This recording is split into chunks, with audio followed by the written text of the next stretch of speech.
आप सोचते होंगे कि चुनाव नारेबाजी और बड़ी बड़ी रैलियों से जीते जाते हैं, है ना? पर आज की राजनीति में जीत का असली हथियार है डेटा।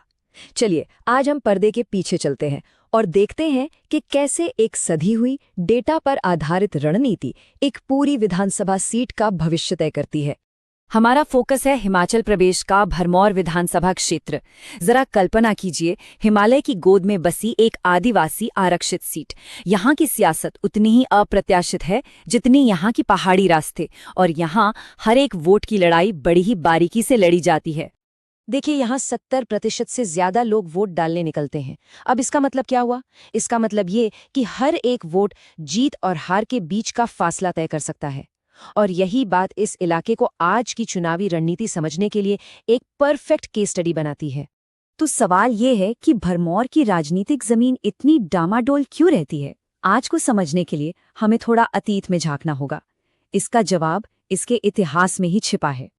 तो ये नंबर्स क्या बताते हैं? कहानी बिल्कुल साफ है। भरमौर में सत्ता कभी भी लंबे समय तक एक हाथ में नहीं टिकती। ये एक क्लासिक स्विंग सीट है, एक सियासी पेंडुलम की तरह, जहां हर चुनाव में पासा पलट सकता है। लेकिन 2022 में कुछ बहुत अहम हुआ।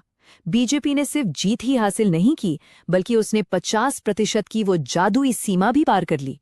ये महज एक जीत नहीं थी, ये एक साफ जनादेश था, और पिछले सालों की तुलना में एक बहुत बड़ा बदलाव। सिर्फ 6,172 वोट, लगभग 80,000 वोटरों वाली सीट पर जीत का फैसला इतने कम मार्जिन से हुआ। ये दिखाता है कि मुकाबला कितना कांटे का था और वाकई में हर एक वोट की क्या कीमत थी। तो ठीक है, आंकड़े हमें ये तो बताते हैं कि लोग कैसे वोट करते हैं, पर जो असली सबसे जरूरी सवाल है वो ये है कि वो क्यों किसी एक पार्टी को चुनते हैं। इसे समझने के लिए हमें आंकड़ों से आगे बढ़कर लोगों की आवाज सुननी होगी। तो भरमौर के लोगों के लिए असल में क्या मायने रखता है? क्या है वो चीज जो उनके वोट का फैसला करती है? इस सवाल का जवाब ही हर सफल राजनीतिक रणनीति की चाबी है। और जवाब कोई बड़ी बड़ी राजनीतिक बहसें नहीं है। ये है रोजमर्रा की बुनियादी चिंताएं। एक अच्छी सड़क, पास में एक डॉक्टर और बच्चों के लिए भविष्य। ये मुद्दे हर नागरिक के सम्मान के अधिकार से सीधे तौर पर जुड़े हैं, और एक जिम्मेदार संवाद इन्हीं जरूरतों से शुरू होता है। तो अगर ये हैं लोगों की समस्याएं, तो समाधान कैसा दिखता है? यहीं से शुरू होती है असली रणनीतिक प्रतिक्रिया। 2027 के लिए एक पूरी योजना जो सीधे लोगों की इन्हीं चिंताओं को संबोधित करने के लिए बनी है। अब इस लड़ाई के मैदान में दो बिल्कुल अलग तरह के किरदार आमने सामने थे। एक तरफ राजनीति में नए आए एक नामी न्यूरोसर्जन, और दूसरी तरफ एक अनुभवी स्थानीय नेता।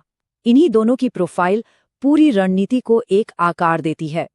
यही है रणनीति का दिल, चतुर्मुख सिद्धांत, मतलब एक व्यापक 4 मोर्चों वाली युद्ध नीति जिसमें चुनाव को हर दिशा से एक साथ साधा जाता है।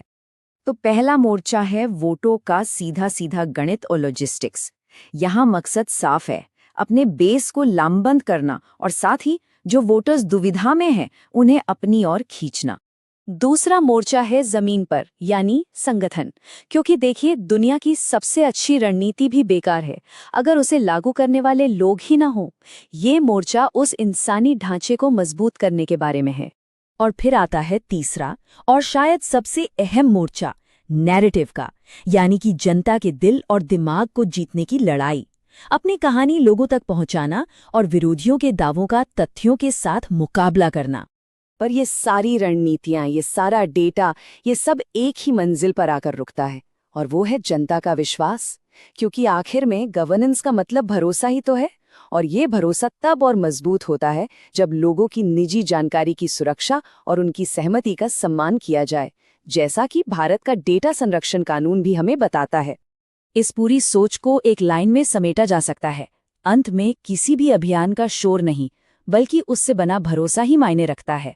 डेटा पर आधारित ये पूरा तंत्र बस इसी एक लक्ष्य के लिए काम करता है, विश्वास। तो क्या हम ये मान ले कि यही राजनीति का भविष्य है? बंद कमरों में डेटा पर लड़ी जाने वाली एक खामोश जंग जो बड़ी बड़ी रैलियों से कहीं ज्यादा असरदार हो? ये एक ऐसा सवाल है जिस पर हम सभी को सोचना चाहिए। अगर आप एक जन केंद्रित नेता बनना चाहते हैं और अपने निर्वाचन क्षेत्र का उत्थान करना चाहते हैं तो blueprintstrategies.ai से mg@blueprintstrategies.ai पे संपर्क करें या 0804204160 पर कॉल करें। उद्देश्य राजनीति से परे।